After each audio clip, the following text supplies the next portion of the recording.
La députée nationale et questeur adjointe de l'Assemblée nationale, honorable Grace Nema Painenye, après avoir été au four et au moulin de la logistique dans la salle de congrès du Palais du Peuple, en vue de la réussite de l'événement, a activement pris part au congrès lors du discours du chef de l'État sur l'état de la nation devant les deux chambres du Parlement. Fidèle et loyal au père de la nation, Lely Dango, porte-voix de la Grande Orientale au bureau de l'Assemblée nationale, a également fait preuve de son satisfecit vis-à-vis de ses discours bilans.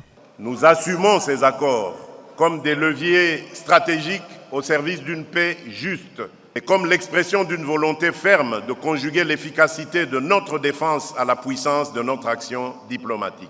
À en croire la patronne de la logistique de l'Assemblée nationale, le père de la nation a prononcé un discours plein de mots forts et rassurants au regard des signaux palpables donnés par son Excellence M. Félix Tshisekedi Tshilombo depuis son accession au pouvoir. Un discours qui tombe à point nommé au moment où il vient d'offrir à la RDC, grâce à sa diplomatie agissante, un accord à même de pacifier durablement l'est de notre pays.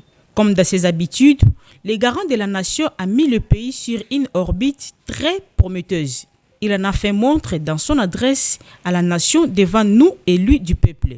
Elle a pour ainsi dire salué celui qu'elle appelle toujours le champion de la diplomatie pour les réalisations et croit dur comme fer que ces promesses faites vont encore se réaliser pour le bien-être commun, cheval de bataille de son mandat à la tête de la République démocratique du Congo. Les ténèbres ne régneront pas toujours.